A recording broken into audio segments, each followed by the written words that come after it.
Hey there, what's up? I really don't want this to be a 20,000 part video, but I just want to give like a little bit of a synopsis of a story to tell you and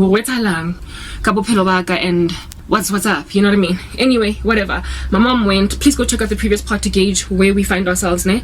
She went to the school parents' evening because I begged her.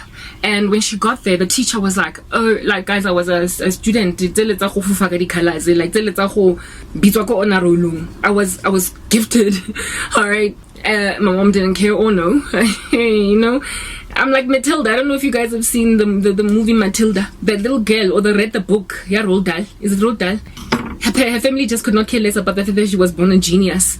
And she ended up getting adopted by her teacher. Yeah, I'm a proper Matilda, but not the kind that gets adopted by a teacher. The kind that just like is made to just gather dust, ignored by family, and ultimately family destroyed her life. Anyway, whatever. Right? So here it is that my mom gets called, and this teacher of mine, that's a homeroom teacher, is like white woman, right? She is like, hey, Batung, your daughter, my goodness, she's so lovely. She also used to think I was pretty. So like every day, go classing when we get there, me and my friends, really deep off and about cutie as well. So the teacher used to be like, you girls are so pretty and you're so smart. I just love you guys so much. The teacher was just besotted with us, okay? And so I was just among one of the girls in the class that my teacher liked, you know, among my besties, my banganis. A crew, you know, birds of a feather. We used to flock together. Please, guys, my underarm hairs, don't let them distract you. I ain't got time to be shaven. Anyway, whatever. Yeah, so this teacher like went on and like literally ranted and raved about me when my mom went to parents' evening, and she was like, your daughter, oh my goodness, she's so lovely, she's so beautiful, and she's so clever, she's so smart, she does so well, oh, you are so blessed. And well, my mom came home and told me this on some, your teacher is quite the fan, you know, she really likes you. And I was like, thanks. Yeah, I know, you know, she won't stop praising me and my friends and anyone at all else in class that she really liked, she was happy to praise.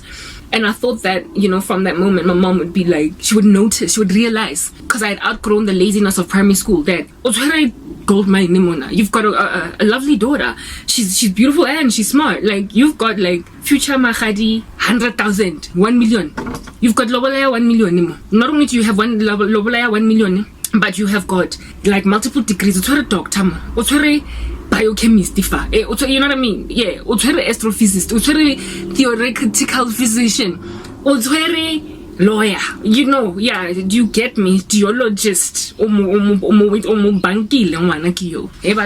thought my mama would realize that she has got like a little bit of an Einstein, but a pretty Einstein for a child. After that teacher basically told her what I wanted her to tell her. That's why I actually begged my mom to go, because I knew how much this teacher loved me. You know, these girls in the class that used to do well. And boys, I guess, yeah.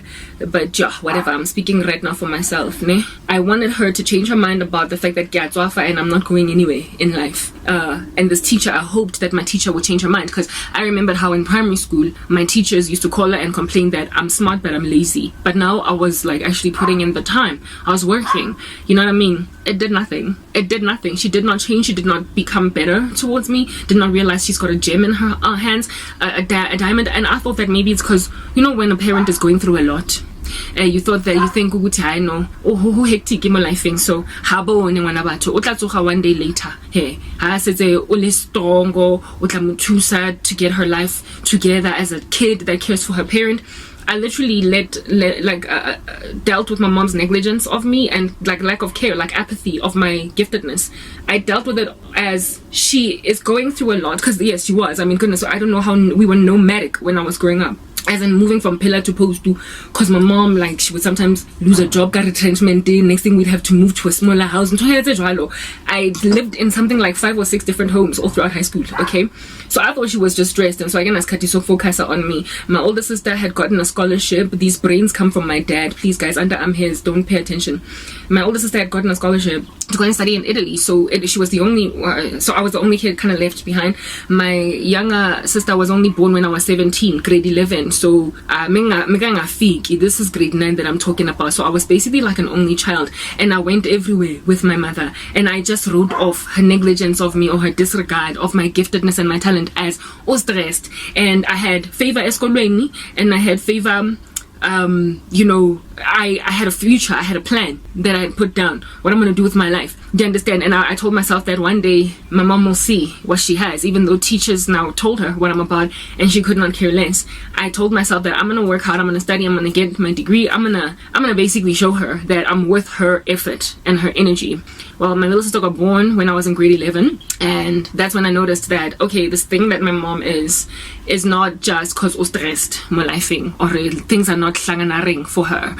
She just genuinely just doesn't care about me, because the love that she gave to my baby sister, I'd never seen it. I'd never ever seen it. She was a little bit more concentrated on my older sister, but I thought it was only because my sister one was living overseas at that stage, and I bet my sister was never lazy.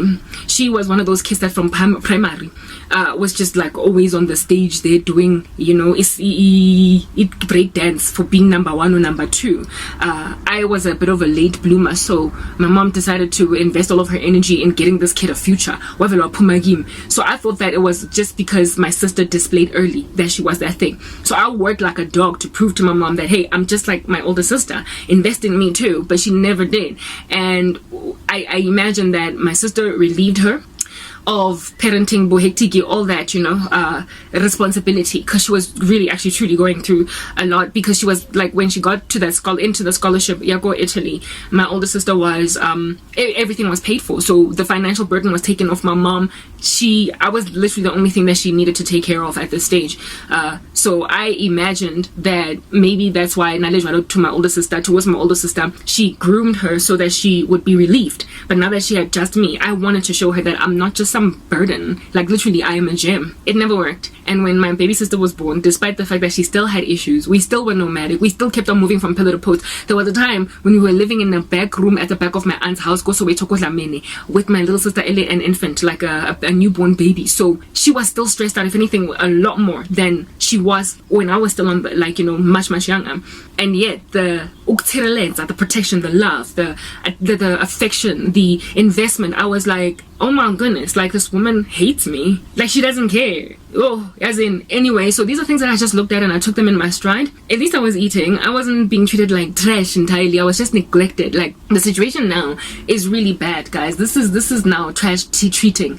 When I was growing up, it was neglect, benign neglect. Now it's intentional mistreatment, it's intentional decimation. Do you understand? And Joe, anyway, let's just get into it. When I saw that, because I wasn't horribly treated, and because my older sister was very, very supportive, by the way, she was such a good, like, older sister. If anything, she was kind of motherly towards me. My mom's negligence was buffered. It was the shock absorber was my older sister, because she used to take care of me. We're going to say overseas, you know, Donna Karen. I was that designer chick wearing clothes as Durayo from overseas, because she used to get like an allowance there that enabled her to buy that designer Italy or whatever. So my sister, having buffered the blow, just made my mom's negligence like whatever.